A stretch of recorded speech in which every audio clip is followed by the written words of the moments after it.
యేసు క్రీస్తు ప్రభువారు సిలువలో పలికినటువంటి ఈ చివరి మాట, ఈ మాట తర్వాత ఆయన ప్రాణము విడిచెను అనే మాట మనం చదువుతాం. అయితే ప్రాముఖ్యంగా మనం ఇక్కడ గ్రహించవలసింది ఏంటంటే, ఆయన సిలువపై పలికినటువంటి 6వ మాటలో సమాప్తమాయను అనే మాటను మనం విన్నాం. ఇప్పుడు ఈ సమాప్తమాయను అనే మాటకు అర్థం ఏంటంటే, ఆయనకి ఇచ్చినటువంటి పనిని కంప్లీట్ చేశాడు అంటే ఆ సిలువ పైన విజయోత్సాహము లేదంటే విజయాన్ని ఆయన అక్కడ చేశాడు, విజయం పొందాడు, ఆయనకి ఏదైతే పని ఇచ్చారో. అయితే ఈ సమాప్తమైనది అనే దాంతో ఆపుంటే అక్కడ మనము యేసు క్రీస్తు ప్రభు వారి యొక్క సంపూర్ణమైనటువంటి విధేయతను చూసేవాళ్ళు ఉంటారు. అందుకే ఆయన ఏమన్నాడు, నా ఆత్మను నీ చేతికి అప్పగిస్తున్నాను. ఇదే మాట పాత నిబంధన గ్రంథంలో ఒక భక్తుడు అంటాడు.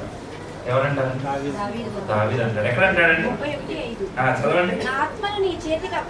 నా ఆత్మను నీ చేతికి అప్పగించుచున్నాను.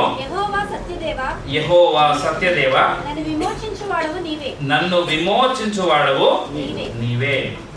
అయితే మనం బాగా గ్రహించాల్సినటువంటి మాట ఏంటంటే, నా ఆత్మను నీ చేతికి అప్పగించుచున్నాను అనే మాట యేసు క్రీస్తు ప్రభువు వారు చివరిగా పలకటంలో 4 ప్రాముఖ్యమైనటువంటి విషయాలు ఉన్నాయి.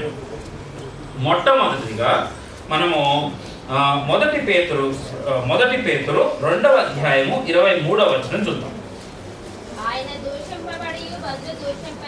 ఆయన దూషింపబడి బదులు దూషింపలేదు,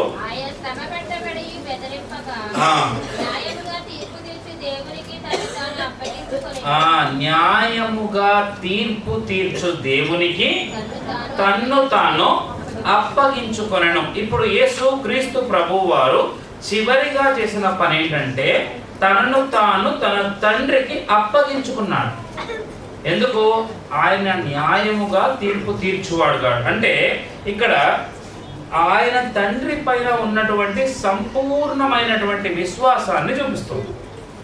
మొట్టమొదటిగా ఈ చివరి వచనంలో మనం నేర్చుకోవాల్సినటువంటి ఒక విషయం ఏంటంటే, ఆయన తన తండ్రి పైన ఉన్నటువంటి సంపూర్ణమైనటువంటి విశ్వాసాన్ని ఈ వాక్యం ద్వారా చూపిస్తున్నాడు. అంటే his master is his father, నీవు తప్ప నాకు ఇంకెవరు అధికారి కాదు అనేటువంటి మాట యేసు క్రీస్తు ప్రభు వారు సిలువలో మాట్లాడినట్లుగా మనం చూడవచ్చు. అంటే కంప్లీట్ సబ్మిషన్. మన యొక్క విశ్వాస యాత్రా జీవితంలో సంపూర్ణమైనటువంటి విశ్వాసము అనే దగ్గరే మనం తప్పిపోయేవారు ఉంటాం. విశ్వాసం అందరం చూపిస్తాం, ఇక్కడ కూర్చున్నామంటే దాని అర్థం ఏంటి? విశ్వాసం మనలో ఉంది, కానీ సంపూర్ణమైనటువంటి విశ్వాసం చూపించాలనుకోండి. ఫర్ ఎగ్జాంపుల్, ఇందాక ఒక అన్న చెప్తా అన్నాడు కదా, తమ్ముడితో గొడవ ఉంది పొలం దగ్గర.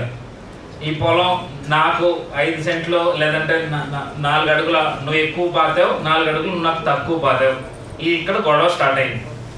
ఇప్పుడు నువ్వు సరే విశ్వాసం ఉంది కాబట్టి ప్రార్థన చేశాం, ప్రభు అన్నాడు నేను నీకు సహాయం చేస్తాను అన్నాడు.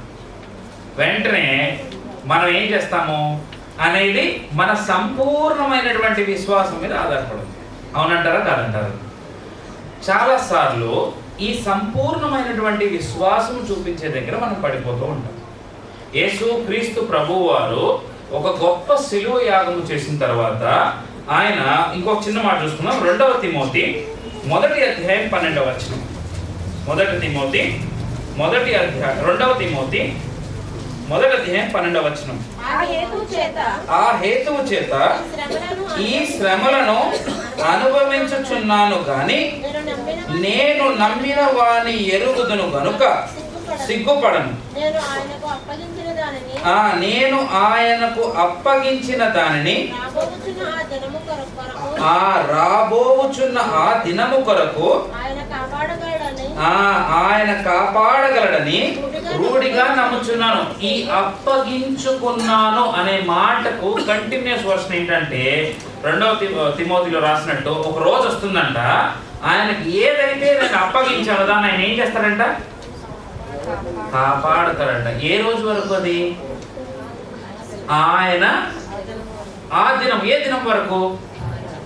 ఆయన ఎప్పుడైతే రాబోతున్నాడో, ఆయన రెండవ రాకడ దినం వరకు ఆయన ఏం చేస్తాడంట? దాన్ని కాపాడతాడంట. అంటే యేసు క్రీస్తు ప్రభువు వారు సిలువలో ముగించినటువంటి ఆ కార్యము దానికి ఏమవబోతుంది? ఆయన ఒక రోజు మేఘారుడై వచ్చినప్పుడు ఆ యొక్క పని అంటే సిలువపై ఆయన చేసినటువంటి ఆ మొదటి ఘట్టము అది ఎక్కడైతే స్టాప్ అయిందో అది మళ్ళీ రిపీట్ అవబోతుంది. ఎప్పుడు? ఆయన తిరిగి వచ్చినప్పుడు. అప్పటి వరకు ఆయన ఏదైతే దాన్ని అప్పగించాడో ఆ తండ్రి అయినటువంటి దేవుడు ఏం చేస్తాడంటే దాన్ని కాపాడతాడు. ఇప్పుడు ప్రశ్న ఏంటంటే, మన జీవితంలో యేసు క్రీస్తు ప్రభువు వారు సిలువపై చూపించినటువంటి ఆ సంపూర్ణమైనటువంటి విశ్వాసము మన యాత్రా జీవితంలో మనం ఎప్పటి వరకు కొనసాగించాలి? ఎప్పటి వరకు కొనసాగించాలండి? ఆయన్ని మనము మరలా చూసేంత వరకు కొనసాగించాలి. ఈ సంపూర్ణమైనటువంటి విశ్వాసం అనేది అది ఇంటర్మీడియట్ గా వచ్చేది. It's a continuous process. ఇది రక్షించబడిన నాటి నుండి మరణించేంత వరకు, లేదంటే ఇన్ సింపుల్ వర్డ్స్ బ్రతుకున్నప్పుడు ఆయనను మన కనులారా చూచేంత వరకు మనము నడవవలసినటువంటి త్రోవ. ఇది ఆ మాట ద్వారా మనం నేర్చుకోవాలి. నా ఆత్మను నీకు అప్పగిస్తున్నాను అన్నప్పుడు మనం ఎప్పుడైతే మన ఆత్మను దేవునికి అప్పగిస్తామో మనం ఏం చేస్తామంట? మన యొక్క కంట్రోల్ నుంచి మన యొక్క ఆత్మను దేవుని కంట్రోల్కి ఇస్తామంట. అందుకనే రెండో మాట మనం ఏం నేర్చుకోవాలంటే విడిచిపెట్టే స్వభావాన్ని నేర్చుకోవాలి. విడిచిపెట్టే స్వభావం అంటే ఏంటి? Let the control go. చాలా మందికి విడిచిపెట్టే స్వభావం ఉండదు. దేన్ని విడిచిపెట్టం? చెప్పాలి. అందరం అలసిపోయి ఉన్నాం కదా, కొంచెం మ్యాక్సిమం ఎనర్జీతో ఉండడానికే మ్యాక్సిమం ట్రై చేస్తాను. రాత్రంతా ట్రావెల్ చేస్తున్నాం కదా, అయితే విడిచిపెట్టే అనుభవంలో ఫెయిల్ అవుతాం. విడిచిపెట్టడం, control, let go the control అనే మాట మనం చూసినట్లయితే యోహాను సువార్త 10వ అధ్యాయము 18వ వచనం. యోహాను సువార్త, ఎవడు నా ప్రాణమును తీసుకొనడు, నా అంతట నేనే దాన్ని పెట్టుచున్నాను, దాని పెట్టుటకు నాకు అధికారము కలదు, దానిని తిరిగి తీసుకొనుటకు. ఇప్పుడు కంట్రోల్ ఎవరి దగ్గర ఉందండి? యేసు క్రీస్తు ప్రభువు దగ్గర కంట్రోల్ ఉందా లేదా? ఇప్పుడు ఆ ప్రాణం పెట్టే కంట్రోల్ ఎవరి దగ్గర ఉంది? ఆయన ఎందుకు పెట్టాడంటే తండ్రి కోసం, తండ్రి మన కోసం పెట్టాడు, తండ్రి మాటను బట్టి పెట్టాడు. కానీ ఆ పెట్టే అధికారం ఎవరి దగ్గర ఉంది? ఆయన దగ్గర ఉంది. ఆయన పెట్టే అధికారం ఉంది, తిరిగి తీసుకునే అధికారం ఉంది. ఇప్పుడు ఆ కంట్రోల్ ఆయన ఎవరి చేతికి ఇస్తున్నాడు? తండ్రి చేతికి ఇస్తున్నాడు. మన కంట్రోల్ ఎవరి దగ్గర ఉంది? దేవుని దగ్గర ఉందా, మన దగ్గర ఉందా? చాలా ఇంపార్టెంట్ అయినటువంటి ప్రశ్న కదా. మన జీవితంలో మన కంట్రోల్ ఎవరి దగ్గర ఉంది? అస్సలు నేను కోపాన్ని ఆపుకోలేనండి. ఇప్పుడు చెప్పండి, కంట్రోల్ ఎవరి దగ్గర ఉంది? మన దగ్గర ఉందా, దేవుడి దగ్గర ఉందా? నాకు దుఃఖం వస్తే అస్సలు ఆగదండి. కంట్రోల్ ఎవరి దగ్గర ఉంది? మన దగ్గర ఉందా, దేవుడి దగ్గర ఉందా? నాకు కనుక కోపం వచ్చినట్టు 2 దెబ్బలు వేసినా కూరుకోనండి. కంట్రోల్ ఎవరి దగ్గర ఉంది? మన దగ్గర ఉందా, దేవుడి దగ్గర ఉందా? గొడవ అయితే మాత్రం అటు రావాల్సిందేనండి. మన దగ్గర ఉందా, దేవుడి దగ్గర ఉందా?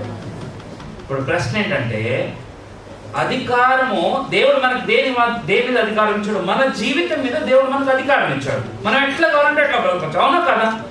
ఇప్పుడు మనం ఏం తప్పు చేస్తున్నాం అనుకోండి, దేవుడు వచ్చి కొడతాడేంటి? నువ్వు ఎందుకు తప్పు చేస్తున్నావు అని కొట్టడు కదా, ఆయన చూస్తాడు.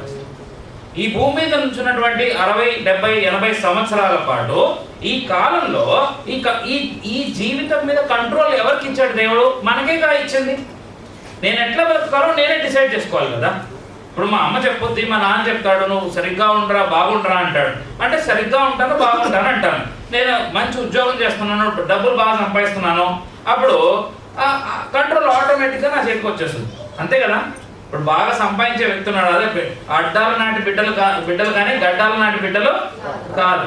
ఇప్పుడు గడ్డాలు వచ్చేసింది కాబట్టి ఆటోమేటిక్గా నేను సంపాదిస్తున్నాను, కంట్రోల్ ఎవరి చేతిలో ఉంది? ఎట్లా కావాలంటే అట్లా బతకవచ్చు.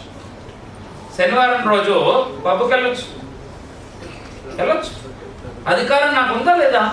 డబ్బులు ఉన్నాయి, అధికారం ఎవరు ఆపేవాళ్ళు కూడా లేదు. కానీ ఎప్పుడైతే మనము మన యొక్క జీవితాన్ని దేవుని చేతికి అప్పగిస్తాము, అప్పుడేమవుతాము, మన కంట్రోల్ని మనం ఆయన చేతికి ఇచ్చిన అవుతాం. ఈ శిలువ కార్యము ద్వారా యేసు క్రీస్తు ప్రభువు వారు మనకు నేర్పిస్తున్నటువంటి మాట ఏంటంటే, నాకు సమస్తము పైన అధికారం ఉంది, నా ప్రాణం పైన కూడా నాకు అధికారం ఉంది. దాన్ని నేను తీయకూడదు అనుకుంటే ఎవ్వరూ తీయలేరు. కానీ నేను ఆ అధికారాన్ని ఎవరికి ఇస్తున్నాను? Complete control. చాలా మంది నేను చూస్తాను, వాళ్ళు మనుషులు బాగానే ఉంటారు, కానీ వాళ్ళ ఈగోస్ అంతా వాళ్ళ అత్తగారి దగ్గర చూపిస్తారు. అవునంటారు, వాళ్ళ బావమ్మడి దగ్గర చూపిస్తారు. ఎందుకు చూపిస్తారు చెప్పండి? నేను కష్టపడి మీ చెల్లినో మీ అక్కనో పెళ్లి చేసుకున్నాను, లేదా మీ కూతురునో మీకు ఎవరినో చేసుకున్నాను, కాబట్టి కంట్రోల్ ఎవరి దగ్గర ఉండాలి? నా దగ్గర ఉండాలి. ఇప్పుడు చెప్పండి, కంట్రోల్ మన దగ్గర ఉండాలా దేవుడి దగ్గర ఉండాలా? మరి నా దగ్గరే కంట్రోల్ ఉండాలనుకుంటే మరి దేవుడు కంట్రోల్ ఇచ్చినట్టు ఎలా అవుతుంది? సంపూర్ణమైనటువంటి విశ్వాసానికి తేడా ఏంటంటే, కంట్రోల్ దేవుని చేతిలో పెట్టడానికి మనం ఒప్పుకోవాలి. అందుకనే సామెతలు 3వ అధ్యాయము 5-6 వచనాలు చూద్దాం. సామెతలు, నీ స్వబుద్ధిని ఆధారము చేసుకొనక నీ పూర్ణ హృదయముతో యెహోవా యందు నమ్మిక ఉంచుము, నీ ప్రవర్తన అంతటి యందు ఆయన అధికారమునకు ఒప్పుకొనుము, అప్పుడు ఆయన నీ త్రోవలను సరళము చేయును. నీ అధికారం ఎవరి చేతిలో పెట్టాలంటే అండి, ఇక్కడ ఎగ్జాక్ట్లీ మనం ఫెయిల్ అవుతాం. అధికారం దేవుని చేతిలో పెట్టిన దగ్గర మనం తప్పిపోతాం. ఎందుకు? అంతా మన కంట్రోల్లో ఉండాలనుకుంటాం. నేను ఉద్యోగం చేసే దగ్గర ఒక అబ్బాయి నాతో పాటు పనిచేస్తాడు, నాతో పాటు సమానంగా పొజిషన్లో ఉంటాడు. నేను ఎప్పుడు ఏమనుకునేవాడిని అంటే, విశ్వాసి అయినా సరే మనం ఏం చేస్తూ ఉంటాం, లోకానుసారంగా కొన్ని పనులు చేస్తూ ఉంటాం. ఎప్పుడు నేను టాప్లో ఉండాలనుకునేవాడిని, కాబట్టి వర్క్ ఎంత చేసేవాడిని అంటే, ఇంకా నాకు కాంపిటీషన్ ఎవరు ఉండకూడదు అనుకునేవాడిని. దానికి తగినట్టుగానే గ్రోత్ వచ్చేది, ఆపర్చునిటీ వచ్చేది. అయితే ఈ సంవత్సరం వెరైటీగా మార్కెట్ సరిగ్గా లేక మొత్తం వాలిటిలిటీ వచ్చి ఐటీ ఇండస్ట్రీ అంతా ఉద్యోగాలు పోతూ అసలు ఎవరి చేతులు ఎవరి కంట్రోల్ లేదు. ఇన్ని సంవత్సరాల పాటు 17 ఏళ్ల నా సర్వీస్లో 8 ఏళ్ల పాటు అన్ని కంట్రోల్ నా దగ్గర పెట్టుకుందాం అనుకునేవాడిని. ఈ సంవత్సరం మొదలయ్యేటప్పటికి దేవుడు చక్కటి వాగ్దానం ఇచ్చాడు. వాగ్దానం అయితే చాలా స్ట్రాంగ్గా ఉంది. నీ బెదురు నీ భయం పుట్టిస్తానన్నాడు. నీవు వెళ్ళే ప్రతి చోట నీ బెదురు నీ భయం ఉండదు అన్నాడు. ఇంక నేను అనుకున్నాను, నేను ఎక్కడ వెళ్తే అక్కడ వనకాలు నన్ను చూసి అనుకున్నాను. కానీ ఈ సంవత్సరం మొదలైన దగ్గర నుంచి ప్రతి నెల ఒక 5 మందిని 4 తీసేయడం కంపెనీలోంచి. అందరూ బాగా పనిచేసేవాళ్ళే కానీ తీసేయటమే. నిన్న ఒక్కరోజు ఆరకులు అనే కంపెనీలో 12,000 మందిని తీసేశారు. 12,000 మంది ఒక్క రోజును. ఆలోచించండి. ఇప్పుడు కంట్రోల్ నా దగ్గర ఉండాలనుకునేవాడిని, ఇప్పుడు ఏమైంది కంట్రోల్? దేవుని చేతిలో ఎలా తీసుకున్నాడు? ఏం చేయలేదు. మంచి వాగ్దానం ఇచ్చాడు, కంట్రోల్ అలా వెళ్ళిపోయింది. భయం వేసేస్తున్నాను. రోజు ఆఫీస్కి వెళ్ళాలంటే భయం, ఏమి వినాలా, ఏం జరుగుతుందో భయం. విశ్వాసే, దేవుని సన్నిధిలో ప్రార్థించేవాడిని, వాక్యం చెప్పేవాడిని, కానీ ఏమొచ్చింది నాకు ఇప్పుడు? దేవుడు నాకేం చెప్పాడు? వాగ్దానం ఏంటి నాకు? నీ బెదురు నీ భయము నువ్వు వెళ్ళే ప్రదేశంలో పుట్టిస్తా అన్నాడు. ఆ వాగ్దానం దగ్గర నుంచి గుండెల్లో భయం బెదిరే. జ్ఞాపకం ఉంచుకోండి, సంపూర్ణమైనటువంటి విశ్వాసం అంటే నీ పక్కన 1000 మంది పడినా, నీ ఎడం పక్కన 10,000 మంది పడినా ఏ అపాయమో. ఇది సంపూర్ణమైనటువంటి విశ్వాసం. ఈ యొక్క గుడ్ ఫ్రైడే దినమున, మంచి శుభ శుక్రవార దినమున మనం నేర్చుకోవాల్సింది ఏంటంటే, దేవుని చేతికి మన జీవితపు కంట్రోల్ని ఇవ్వడం నేర్చుకోవడం. ఒక గుర్రపు ఇది ఉందండి, దాని ముక్కు తాడు కడతాడు, కూర్చుంటాడు మనిషి. ఇటు తిరగాలనుకోండి, ఎటు తిప్పుతాడు దాన్ని? ఇలా తాడు లాగంగానే అతను ఎటైతే లాగాడో అటు తిరుగుతుంది, అంతే కదా? అంటే ఆ యొక్క ఆ తాడు యొక్క కంట్రోల్ ఆ గుర్రం నడిపేవాని చేతిలో ఉంది. మన జీవితంలో మన యొక్క తాడు కంట్రోల్ దేవుని చేతిలో ఉంటే ఆయన ఎటు తిప్పాలనుకుంటే అటు తిరుగుతాం. అదే మన కంట్రోల్లో ఉందనుకోండి, రోడ్డు ఎటు కనిపిస్తాడు పరిగెత్తాం, అంతే కదా? మన జీవితంలో మనం నేర్చుకోవాల్సింది ఏంటంటే, ఆయన ఎంత చక్కగా చెప్తున్నాడు కదా, నా ప్రాణం పైన అధికారం నాకుంది. కానీ ఆ అధికారాన్ని ఆయన వినియోగించుకోవట్లేదు. ఆ అధికారాన్ని ఆయన తీసి ఏం చేస్తున్నాడో తన తండ్రికి అప్పగిస్తా ఉన్నాడు. యేసు క్రీస్తు ప్రభువు వారు శిలువలో మనకు నేర్పినటువంటి ప్రాముఖ్యమైనటువంటి విషయం ఏంటంటే complete submission to the father. తండ్రి అయినటువంటి దేవునికి సంపూర్ణమైనటువంటి విధేయత. ఎట్లా? తన జీవితపు కంట్రోల్ని తన తండ్రికి ఇవ్వటం ద్వారా. రెండవదిగా ఇంకో మాట చూద్దాము. ఫిలిప్పీలకు రాసిన పత్రిక 2వ అధ్యాయము 8వ వచనం. మరియు ఆయన ఆకారమందు మనుష్యునిగా కనపడి మరణము పొందునంతగా అనగా ఈ సిలువ మరణము పొందడం ద్వారా ఆయన ఏం చూపించాడంటండి? విధేయత చూపించాడంట. తన్ను తాను తగ్గించుకుని విధేయత చూపించాడు. Obedience to God, control in the hands of father. అంటే తన యొక్క జీవితపు చుక్కాని తన తండ్రి చేతిలో పెట్టాడు. తర్వాత శిలువ మరణం ద్వారా ఆయన ఏం చూపించాడంట? విధేయత చూపించాడంట. ఈ విధేయత ఎట్లాంటి విధేయత? సంపూర్ణమైనటువంటి విధేయత చూపించాడు. Complete obedience to God. ఈ సంపూర్ణమైనటువంటి ఒబీడియన్స్ మనం చూపిస్తాం, విధేయత మనం చూపిస్తాం. దేవునికి భయపడతాం, వాక్యం వింటాం, వాక్యానికి లోపడతాం, కాళ్ళు కడుక్కుంటాం, బలలో పాల్గొంటాం. కానీ మళ్ళీ ఏం చేస్తాం? తప్పిపోతామా కాదు? ఇప్పుడు ఏదన్నా మనకంటే మనతో పాటు పనిచేసే ఒక అతను వాళ్ళ పిల్లోడు వచ్చి నాకు జాబ్ వచ్చిందండి, 1,00,000 రూపాయలు జీతం అంటాడు. ఏమవుతుంది? మన హృదయం నుంచి ఫస్ట్ ఏమొచ్చిందండి? అసూయ, ఈర్ష్య. మనోడి మీద కోపం వచ్చింది వేరే విషయం, కానీ ఈర్ష్య అసూయ వస్తుందా లేదా? ఇప్పుడు చెప్పండి. అలా వచ్చిందంటే మనం సంపూర్ణమైనటువంటి విధేయతలో ఉన్నాము. అంటే సంపూర్ణమైనటువంటి విశ్వాసం చూపించే దగ్గర తప్పిపోతున్నాం. సంపూర్ణంగా మన జీవితపు కంట్రోల్ దేవుని చేతికి ఇవ్వడానికి తప్పిపోతున్నాం. సంపూర్ణమైనటువంటి విధేయత చూపించడంలో కూడా తప్పిపోతున్నాం. ఎందుకు? అక్కడ మనకి ఏం కావాలనిపిస్తుంది? ఇందాక పాస్టర్ గారు చెప్పినట్టు పేతురుకి ఏమొచ్చింది? అక్కడ స్వయం మనము దేవుని దగ్గర తగ్గించుకోలేకపోతున్నాం. స్వయం, నేను, నాది, నా వల్ల, నా కుటుంబాన్ని నేనే పోషిస్తున్నాను. చాలాసార్లు అనుకుంటాం కదా, నా బిడ్డల్ని, మన పిల్లలకి ఏం చెప్తాం? ఎంతో కష్టపడి నేను చదివించాను రా అంటావా లేదా? నువ్వు చదివించావా? నీ జీవితపు కంట్రోల్ దేవుని చేతిలో ఉంటే ఆ మాట మనం అనగలుగుతామా? కానీ మనం అంటున్నామా లేదా? నిన్ను నేనే పోషించాను రా అని మన పిల్లల్ని అంటాం. నీకు నేనే ఫీజు కడుతున్నాను రా అంటాం. నేనే చాలాసార్లు నీ మాట చెప్పేటప్పుడు నాకు సిగ్గేస్తుంది. అంటే ఇప్పుడు కంట్రోల్ ఎవరి చేతిలో ఉన్నది? నేనే చేస్తున్నాను, నేనే కొంటున్నాను, నేనే చూస్తున్నాను అంటే మనం ఏం చేస్తున్నట్టు? మన యొక్క స్థితిని మనం కంప్లీట్ ఒబీడియన్స్ చూపించే దగ్గర తప్పిపోతున్నట్టు. ఈ శిలువ మనకి ఏం నేర్పిస్తుందంటే నీ గొప్పతనం ఏం లేదు. ఒకరోజు నువ్వు మరణించాల్సినటువంటి, పాపములో పడి చెడాల్సినటువంటి నిన్ను దేవుడు తన రక్తము ద్వారా కడిగి నిన్ను ఒక నూతన సృష్టిగా చేసి నిన్ను రక్షణ వస్త్రముతో అలంకరించి విశ్వాసుల సమూహము మధ్య ఒక నిరీక్షణ కలిగినటువంటి బిడ్డగా నిన్ను అందించాడు. ఈ నిరీక్షణ మనల్ని సిగ్గుపరచదు. ఒకరోజు ఆయన మేఘారుడై ఆ యొక్క పెండ్లి కుమారుడిగా వచ్చినప్పుడు సన్నపు నార వస్త్రము కట్టుకున్నటువంటి ఒక పెండ్లి కూతురు వలె నీవు నేను సంఘం అనేటువంటి ఆ యొక్క వధువులో అంగాలుగా ఉండి ఆయనతో పాటు ఎత్తబడేటువంటి గుంపులో ఉంటాము అనేటువంటి నిరీక్షణ కలిగినటువంటి వారుగా ఆ యొక్క ఉన్నతమైనటువంటి స్థితిలోనికి దేవుడు తన మరణము ద్వారా మనకు ద్వారము తెరిచినట్లుగా మనం గ్రహిస్తే మనం ఏం చేస్తాము? సంపూర్ణమైనటువంటి విధేయతలో ఉంటాము. ఈ శిలువ ఆయన పలికినటువంటి 7వ మాట దేవుని సంపూర్ణమైనటువంటి విధేయతను చూపిస్తూ ఉంది. ప్రాముఖ్యంగా హెబ్రీయులకు రాసిన పత్రిక 5వ అధ్యాయం 8వ వచనం. ఆయన కుమారుడయుండి తాను పొందిన శ్రమల వలన ఆయన శ్రమ ద్వారా ఏం నేర్చుకుంటాడంటండి? మరి మన శ్రమ ద్వారా మనం ఏం నేర్చుకుంటున్నాం? శ్రమ ద్వారా విధేయత నేర్చుకున్నాను అని యేసుక్రీస్తు ప్రభువారు చెప్తున్నారు.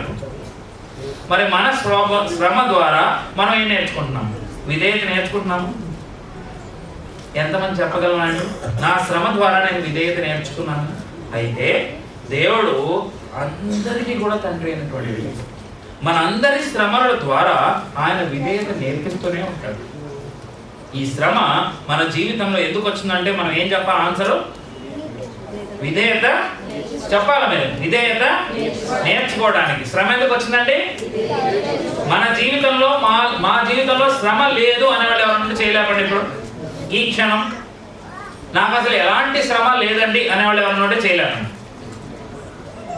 ఇప్పుడు చెప్పండి, ఆ శ్రమ నా జీవితంలోకి ఎందుకు వచ్చింది? విధేయత నేర్చుకుంటున్నామా? శ్రమలో విధేయత నేర్చుకున్నప్పుడు మనం ఏం చేస్తామంట? శ్రమను బట్టి సంతోషిస్తాం, శ్రమను బట్టి నెమ్మదిగా ఉంటాం. శ్రమను బట్టి మన జీవితంలో విధేయత నేర్చుకున్నప్పుడు ఆ యొక్క విశ్వాసాన్ని పెంపొందించుకునేటువంటి వాళ్ళం ఉంటాం. ఇంకోటి చెప్తామండి, చాలాసార్లు మనం వెళ్ళి పాస్టర్ గారికి చెప్తాం, ఇక్కడ కాదు ఏ చర్చ్లో అయినా సరే, అయ్యా నాకు ఫీవర్ ఉందండి, లేకపోతే కొంచెం ఎగ్జామ్ ఉందండి, లేకపోతే నాకు కొంచెం కష్టం ఉందండి, అప్పు ఉందండి చెప్తాం. పాస్టర్ గారు అక్కడ ఏ సంఘంలో ఉన్న పాస్టర్ గారు అన్న బాగా డబ్బుతోటి ఏ అనారోగ్యం లేకుండా వాళ్ళ ఇంట్లో ఏ కష్టం లేకుండా ఉంటాడా? కానీ ఆయన ఏం చేస్తాడు? వెంటనే ప్రార్థన చేస్తాడు. ఎందుకు చేస్తాడు? ఆయన ఏం నేర్చుకున్నాడు? దాంతో విధేయత. అంటే ఆయన అనారోగ్యం ఉన్నా సరే మన ఆరోగ్యం గురించి ప్రార్థన చేస్తాడు లేదా? ఆయన ఆస్తిపరంగా కష్టం ఉన్నా సరే మన ఆస్తి కోసం ప్రార్థన చేస్తాడు లేదా? అంటే యేసు క్రీస్తు ప్రభు వారికి మాదిరిగా ఉన్నప్పుడు మనం ఏమవుతామో? మనం దైవదాసులం అవుతాం, దేవుని పరిచర్య చేసేటువంటి వాళ్ళం అవుతాం. ఆయన ఏ బాధ్యత అయితే మనకు అప్పగించాడో మన జీవితపు ప్రవర్తన ద్వారా సువార్థికులం అవుతాం. మనం నోటితో సువార్త చెప్పాల్సిన పనే లేదండి. మన జీవితము విశ్వాసపు నడక నడిచినప్పుడు, కంప్లీట్ ఒబీడియన్స్ చూపించినప్పుడు, విశ్వాసులు అంటే ఇలా ఉంటారా అని జనాలు తెలుసుకున్నప్పుడు ఇంకా సువార్త చెప్పాల్సిన అవసరమే ఉంది. కానీ చాలాసార్లు మనం నోటితో సువార్త చెప్తాం, పనితో. దానివల్ల ఏమవుతుంది? సంపూర్ణమైనటువంటి విధేయత చూపించడం. చెప్తున్నాను కదా, 3 దేవుడు మనతో మాట్లాడుకోవాలి. మొట్టమొదటి కంప్లీట్ కంట్రోల్. నీ జీవితపు ఆ యొక్క తాడు దేవుని చేతిలో ఉండాలి. 2 నీ యొక్క విధేయత సంపూర్ణమైనటువంటి విధేయతగా ఉండాలి. 3వ విషయం చూద్దాము. యోహాను సువార్త 10వ అధ్యాయము 28-29 వచనాలు. యోహాను సువార్త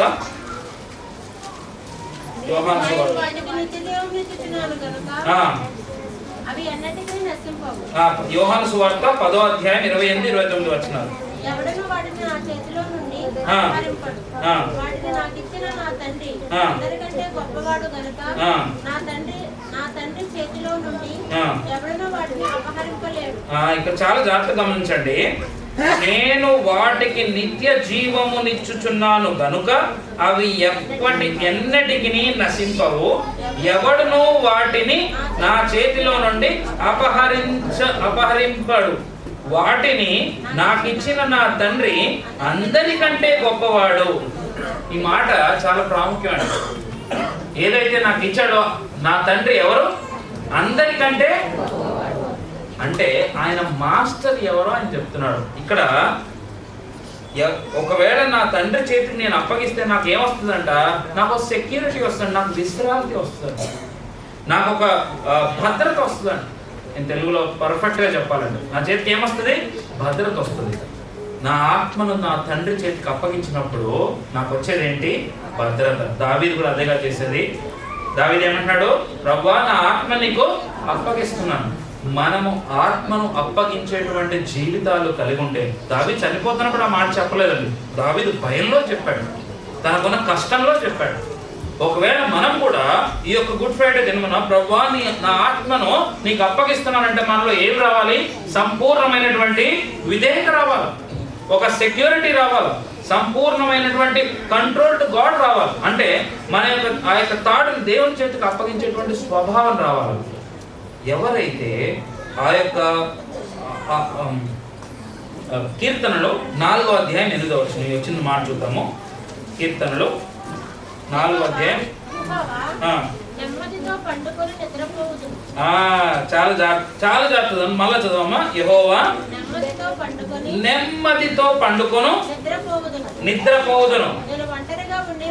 నేను ఒంటరిగా ఉండినను నీవే నన్ను సురక్షితముగా. ఎంతమందికి ఉన్నాను నెమ్మది? ఇక్కడ కూర్చున్న వాళ్ళు ఎంతమందికి ఉన్నాను నెమ్మది? చాలా మంది హృదయాలు కలవరంతో లేవు, నెమ్మది లేని జీవితాలు లేవు. నా బిడ్డలు ఏమైపోతారు, నా పొలం ఏమైపోతుందో, నా ఆస్తి ఏమైపోతుందో, నా ఆరోగ్యం ఏమైపోతుందో, నాకున్నటువంటి ఎడ్లు ఏమైపోతాయో, నాకున్నటువంటి గొడ్లు ఏమైపోతాయో, నాకున్నటువంటి వ్యాపారం ఏమైపోతుందో, నాకున్నటువంటి దాన్ని ఏమంటారు రిలేషన్షిప్స్ ఏమైపోతాయో, నాకున్నటువంటి సంబంధాలు ఏమైపోతాయో. నెమ్మది ఉందంటే అసలు హృదయాలు ఏమంటున్నాడు ఆయన?